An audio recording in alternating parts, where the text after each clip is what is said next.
पत्नी के अंतिम संस्कार व 13वीं के बाद रिटायर्ड पोस्टमैन मनोहर गांव छोड़कर मुंबई में अपने पुत्र सुनील के बड़े से मकान में आए हुए हैं। सुनील बहुत ही मनोहार के बाद उन्हें यहाँ ला पाया है। यद्यपि वह पहले भी कई बार प्रयास कर चुका था, किंतु माँ ही बाबूजी को यह कहकर रोक देती थी कि कहाँ वहाँ बेटे बहू की ज़िंदगी में दखल देने चलेंगे।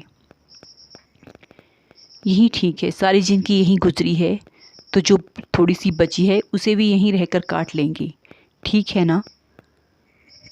पर इस बार बाबूजी की और ऐसे ही बाबूजी की इच्छा मर जाती थी, पर इस बार कोई साक्षात अवरोध नहीं था। पत्नी की स्मृतियों में बेटे के स्नेह से अधिक ताकत नहीं थी, इसलिए मनोहर बम्बई में आ ही गए। सुनील एक बड़ी कंस्ट्रक्शन कंपनी में इंजीनियर है। उसने आलीशान घर व गाड़ी ले रखी है। घर में घुसते ही मनोहर ठिठक से रुक गए और दरवाजे पर उन्हें खड़ा देखकर सुनील बोला, आइए बाबूजी, अंदर आ जाइए। वे बोले, बेटा मेरे गंदे पैरों से यह कालीन गंदी तो नहीं हो जाएगी। सुनील बोला, बाबूजी आप इसकी चिंता ना करें, आइए यहाँ सोफे पर बैठ जाइए। सहमे हुए कदमों में चलते हुए मनोहर जैसे सोफे पर बैठे तो उनकी चीख सी निकल गई, अरे रे मर गया मैं। उनके बैठते ही नरम और गुदगुदा सोफा गद्दी अंदर तक धंस गई थी। इससे मनोहर थोड़े चिहुक से कर चीख उठे थे। चाय पीने के बाद सुनील ने मनोहर से कहा, बाबूजी आइए आपको घर दिखा दूं अपना। जरूर बेटा चलो। बाबूजी यह लॉबी है, यहाँ हम लोग चाय पी रहे थे। यहाँ पर कोई भी अतिथि आता है तो चाय नाश्ता गपशप होती है और यह डाइनिंग हॉल है। यहाँ पर बाबूजी सब खाना खाते हैं और यह रसोई है और इसी से जुड़ा हुआ यह भंडार घर है। यहाँ रसोई से संबंधित सामग्री रखी जाती है। यह बच्चों का कमरा है, तो क्या बच्चे अपने माँ बाप के साथ नहीं रहते? बाबूजी यह शहर है, शहरों में मुंबई है। यहाँ बच्चों को जन्म से ही अकेले सोने की आदत डालनी पड़ती है। माँ तो बस समय समय पर उसे दूध और खाना वगैरह देती है। उनके शेष कार्य तो आया ही आकर कर जाती है। थोड़ा ठहर कर सुनील ने आगे कहा, बाबूजी यह आपकी बहू और मेरे सोने का कमरा है और इस कोने में गेस्ट रूम है। कोई अतिथि आ जाए तो यहीं ठहरता है। यह छोटा सा कमरा पालतू जानवरों के लिए है। कभी कोई कुत्ता आदि पाला जाए तो इसमें रखने की व्यवस्था है। सीढ़ियाँ चढ़कर ऊपर पहुँचे सुनील ने लंबी चौड़ी छत की एक कोने की ओर बने टीन की छत वाले कमरे की खोल कर दिखाते हुए कहा, बाबूजी यह घर का कबाड़ खाना है। सब टूटी फूटी चीज़ें, बेकार वस्तुएं ही एकत्रित कर दी जाती हैं और होली दिवाली पर यहाँ सफाई भी कर दी जाती है।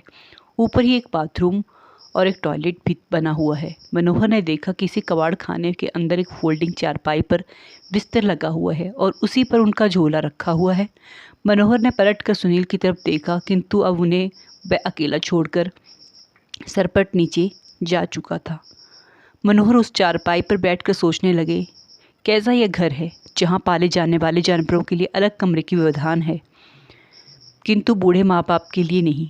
इनके लिए तो कबाड़ का कमरा ही उचित आवास मान लिया गया है। नहीं, अभी मैं कबाड़ नहीं हुआ हूँ। सुनील की माँ की सोच बिल्कुल सही थी। मुझे यहाँ नहीं आना चाहिए था। अगली सुबह जब सुनील मनोहर के लिए चाय लेकर ऊपर आया तो कक्ष को खाली पाया। बाबूजी का झोला भी वहाँ नहीं था। टॉयलेट बाथरूम सब देख लिए, कहीं बाबूजी नज़र नहीं आए। वे उतरकर जैसे ही सीढ़ियों से उतरकर नीचे आया तो मेन गेट को खुला हुआ पाया। उधर मनोहर टिकट लेकर गांव वापसी के लिए सवेरे वाली गाड़ी में बैठ चुके थे। उन्होंने कुर्ते की जेब में हाथ डालकर देखा तो अपने घर की चाबी मौजूद थी। उन्होंने उसे कस कर मुट्ठी में पकड़ लिया। चलती हुई गाड़ी में उनके चेहरे को छू रही हवा उनके इस निर्णय को और मजबूत बना रही थी और घर पहुंचकर उन्होंने चैन की सांस ली। तो इस तरह ये कहानी हमें शिक्षा देती है कि हमें जितने भी हम बिज़ी हों जीवन में अपने बुज़ुर्ग माता पिता का उसी प्रकार हमें ध्यान रखना चाहिए जिस प्रकार माता पिता ने बचपन में हमारा ध्यान रखा हुआ होता है, क्योंकि एक उम्र के बाद बचपन फिर से लौट आता है। इसलिए उस पड़ाव पर व्यस्त होते हुए भी थोड़ा सा वक्त उनके लिए ज़रूर निकालिए, तो इससे उनको भी अच्छा लगेगा और आपको भी। सदैव प्रसन्न रहिए, क्योंकि जो प्राप्त है वही पर्याप्त है। धन्यवाद। ऐसी ही स्टोरीज़ के लिए मेरे चैनल को सब्सक्राइब करें। वीडियो अच्छी लगी हो तो लाइक करें, शेयर करें। धन्यवाद।